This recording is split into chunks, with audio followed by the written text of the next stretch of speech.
गुरुर्ब्रह्मा गुरुर्विष्णुः गुरुर्देवो महेश्वरः गुरुः साक्षात् परब्रह्म तस्मै श्री गुरवे नमः।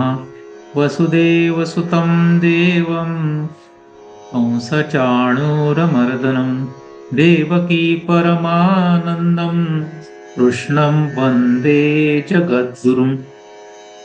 हरि ओम तत्सत। हरि ओम तत्सत। हरि ओम तत्सत। सद्गुरुनाथ भगवान की जय। चैतन्य आश्रम आळंदी देवाची, पुणे महाराष्ट्र भारत। संस्थापक ब्रह्मीभूत सद्गुरु श्री अनाप महाराज, इनकी असीम कृपा से यह गीता अध्ययन का वर्ग हम लोग यहाँ पर चला रहे हैं। इस वर्ग में आप सभी लोगों का पुनः स्वागत है। श्रीमद् भगवद गीता श्लोक अवतरणिका पदच्छेद शब्दार्थ अन्वय अन्वयार्थ और सरलार्थ, इस तरीके से हम लोग यह अध्ययन कर रहे हैं। इस वर्ग में आज हम लोग शांकर भाष्य के आधार से श्रीमद् भगवद गीता की जो अवतरणिका है, इसका तीसरा भाग देखेंगे। स्वप्रयोजन का अभाव होने पर भी भूत मात्र पर अनुग्रह करने की इच्छा से दो प्रकार का वैदिक धर्म शोक और मोह के महासागर में निमग्न अर्जुन के लिए भगवान ने उपदेश किया। स्वप्रयोजन का अभाव, इसको थोड़ा समझने की कोशिश करेंगे। स्व, यह जो शब्द है हमारे खुद के लिए, ऐसा इसका अर्थ कर सकते हैं। कोई भी जो कार्य हम करते हैं तो उसको हम ऐसे कह सकते कि यह मुझे कार्य करना है, तो यह हो गया प्रयोजन। कोई ना कोई कार्य करने के लिए यह प्रयोजन होता है। जैसे मुझे घर मकान बांधना है, मुझे मेरी बेटी की शादी करनी है, तो यह सभी प्रयोजन है। तो संसार में हर व्यक्ति कोई ना कोई प्रयोजन लेकर जीता है। हर इंसान अलग अलग प्रयोजन से जीते हैं। केवल एक ही प्रयोजन हमारे जीवन में होता है ऐसे नहीं, अनेक प्रयोजन लेकर हम लोग जीते हैं। तो ये प्रयोजन जो है वह हमारे अंतःकरण में इच्छा के रूप से रहता है।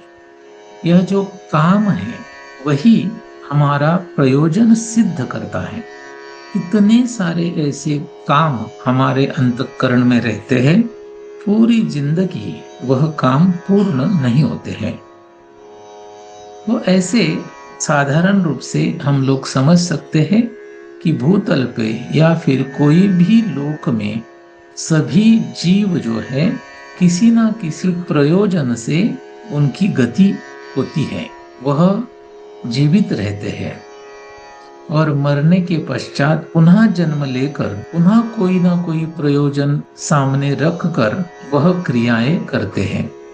ऐसा यह स्व प्रयोजन सभी जीव मात्र को इस सृष्टि में घुमाता रहता है।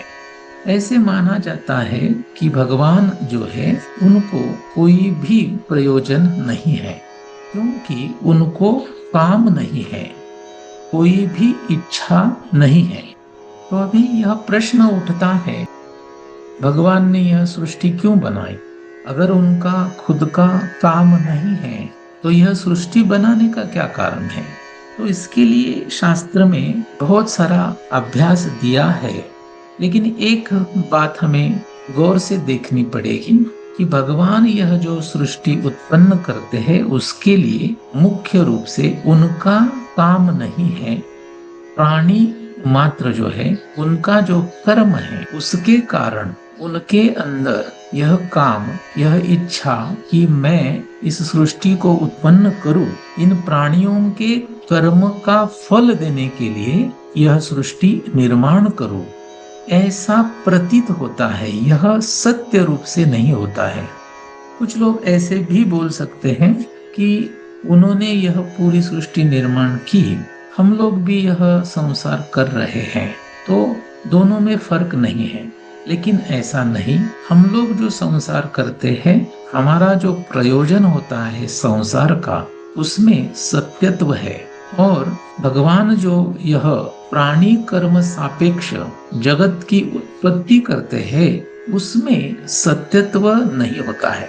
मिथ्या भाव से वह इस सृष्टि की उत्पत्ति करते हैं। अगर हम भी मिथ्या भाव से कोई भी प्रयोजन रखकर सृष्टि में रहेंगे, तो उस भगवान की तरह हम लोग भी एक विशेष अवस्था को प्राप्त हो सकते हैं। और ऐसी अवस्था को शास्त्र में जीवन मुक्त ऐसे कहा जाता है। तो स्व प्रयोजन का अभाव सामान्य रूप से किसी को भी नहीं होता है। वह अभाव जीवन मुक्त महापुरुषों को दिखाई देता है और भगवान इस अवस्था में नित्य प्रतिष्ठित होते हैं। तो इस स्व प्रयोजन का अभाव होने पर भी क्यों उन्होंने यह सृष्टि निर्माण की? तो उन्होंने यह सृष्टि निर्माण की ऐसा आभास है, यह समझना जरूरी है। भूत मात्र पर अनुग्रह करने की इच्छा से, तो मैंने पहले जो समझाया है उसमें इच्छा जो है वह सत्य रूप से नहीं है, ऐसे पकड़कर ही हमको इसकी तरफ देखना चाहिए। तो भूत मात्र पर अनुग्रह करने की इच्छा उनकी सत्य रूप से नहीं है। लेकिन कुछ लोग बोलेंगे नहीं, हम लोग ये नहीं मानेंगे, हम ऐसे समझे कि उनकी यह सत्य रूप से ही इच्छा है। तो अगर सत्य रूप से इच्छा मानेंगे तो भी हम इसको देख सकते हैं कि ठीक है, यह इच्छा उनकी सत्य है, लेकिन वो खुद के लिए तो नहीं है, वह भूत मात्र के लिए है। तो भूत मात्र पर अनुग्रह करने की इच्छा है, उनका उसमें खुद के लिए कुछ भी प्रयोजन नहीं है। और इसके कारण भी हम कह सकते हैं कि स्व प्रयोजन का अभाव है और दूसरे के लिए यह कर्म किया जा रहा है, यह इच्छा निर्माण की जा रही है। भूत मात्र पर अनुग्रह करने की इच्छा से दो प्रकार का वैदिक धर्म, कौन से दो प्रकार? एक प्रवृत्ति लक्षण रूप और दूसरा निवृत्ति लक्षण रूप। यह दोनों जो भेद है वह हम लोगों ने एक वीडियो में समझने की कोशिश भी की है। दो वेदोक्त धर्म है, इनका उपदेश भगवान ने किया। किसको किया? अर्जुन को किया। अर्जुन कैसे स्थिति में है? शोक और मोह के महासागर में निमग्न है। केवल यह साधारण शोक नहीं है, साधारण मोह नहीं है, यह शोक और मोह का महासागर है और उसमें वह निमग्न है, ऐसे यहाँ पर भगवान आदि शंकराचार्य कहते हैं। सभी प्राणी मात्रों को शोक होता ही है। क्यों शोक होता है? इसका जो मुख्य कारण है वो अज्ञान है। अज्ञान के कारण ही काम होता है और काम के कारण सभी बाकी गुण हैं वह दिखाई देते हैं। इस अज्ञान के कारण काम की उत्पत्ति होते हैं और काम के कारण ही बाकी की वृत्तियां उठती है। काम माने की इच्छा, वह अगर पूरी नहीं हुई तो हमें दुख होता है।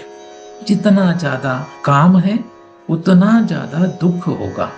हमारा जो काम है, हमारी जो इच्छा है, उसकी पूर्ति के लिए इस संसार में बहुत सारे पदार्थ हम इकट्ठा करते रहते हैं और इन पदार्थों का मुझे बहुत ही उपयोग होगा ऐसे समझकर उसमें मोह निर्माण होता है।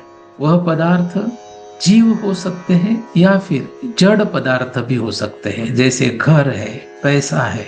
जीव जो है जैसे पत्नी है, पति है, तो ऐसे सजीव पदार्थों के ऊपर भी हमारा मोह निर्माण होता है, क्योंकि हमें लगता है कि इनसे हमें कुछ ना कुछ मिलेगा। अगर हमें ऐसे लगेगा कि इनसे हमें कुछ नहीं मिलने वाला, तो उनमें जो मोह होता है वो नष्ट हो जाता है, कम हो जाता है। मोह निर्माण होने का कारण उसमें हमारी आशा है, तो उस आशा के कारण उसमें मोह होता है। अर्जुन का उदाहरण दिया है तो उसको देखते हैं। महाभारत में यह अर्जुन जो है वो रणांगण पर रोता हुआ नीचे बैठ जाता है। इसका कारण क्या है? उसको अज्ञान है, ये सबसे पहली बात है। उस अज्ञान के कारण ही उसकी बहुत सारी इच्छाएं हैं, काम है। इस काम के कारण बाकी की वृत्तियां उसके अंतःकरण में उठेगी, यह निश्चित है। जितने भी बांधव उसे दिखाई दे रहे हैं अपने पक्ष में, और सामने जो खड़े हैं दुर्योधन, उनके पक्ष में अपने ही बांधव उसे दिखाई दे रहे हैं। उनके प्रति उसका जो स्नेह भाव है, उस स्नेह के कारण उनमें उसका मोह जो है वो ऊपर आ जाता है। उस मोह के कारण उसको ऐसे लगने लगता है कि अगर मैं इनको मारूंगा या फिर ये मेरे पुत्र को, मेरे भाई को मारेंगे तो मेरा बहुत बड़ा नुकसान होगा, मेरी हानि होगी। उसके कारण उसको यह सोचकर बहुत शोक होता है। मेरे जो संबंधित लोग हैं, जिनका मुझे संसार में कुछ ना कुछ उपयोग है, इनमें कोई ना कोई हानि होगी, इनका क्षय होगा, इनका नाश होगा। ऐसे बहुत सारे विचार उसके मन में आते हैं और उसके कारण अर्जुन इतना बड़ा योद्धा होने के बाद भी इस शोक और मोह के महासागर में निमग्न हो जाता है। पहले अध्याय में इसका बहुत सारा वर्णन होगा, तो उस समय इसके ऊपर और ज्यादा हम लोग डिस्कशन करने वाले हैं। तो ऐसे अर्जुन को भगवान ने उपदेश किया। इस अर्जुन को ही उपदेश क्यों किया? क्योंकि गुणों से अधिक व्यक्ति से स्वीकृत और अनुष्ठान किया हुआ धर्म वृद्धि को प्राप्त होता है, इसलिए अर्जुन को उपदेश किया। अर्जुन यह बहुत बड़ा योद्धा है, वह राजा है, और अर्जुन के गुण जो है अगणित है। सद्गुण का वह एक मूर्त रूप है। इस अर्जुन के बारे में क्या कहना? पूरे विश्व में जितने भी जीव है, जितने भी मनुष्य है, देव है, इन लोगों के लिए जो उपदेश भगवान ने किया वह अर्जुन के माध्यम से किया। और ऐसे गुणों से अधिक व्यक्ति से स्वीकृत किया हुआ और उसका अनुष्ठान किया हुआ अगर कोई धर्म है तो वह धर्म वृद्धि को प्राप्त होगा, इसमें कोई भी संदेह नहीं है। और इसी के कारण भगवान अर्जुन को ही उपदेश करते हैं। बाकी युधिष्ठिर है, फिर भीम है, भीष्माचार्य है, कृपाचार्य है, द्रोणाचार्य है, नकुल, सहदेव, बहुत सारे लोग वहां पर है, लेकिन उनमें से किसी को भी उपदेश नहीं किया। इसका मतलब अर्जुन ये गुणों से अधिक व्यक्ति है, यह यहाँ पर समझना जरूरी है। केवल वह इस उपदेश का स्वीकार करेगा ऐसे नहीं, उसका अनुष्ठान करने का सामर्थ्य उसमें है। वह अर्जुन जो है उस भगवान ने किए उपदेश का अनुष्ठान करेगा ही, ऐसा भगवान को विश्वास होने के कारण यह उपदेश भगवान ने किसी भी अन्य व्यक्ति को नहीं किया, अर्जुन को ही किया है।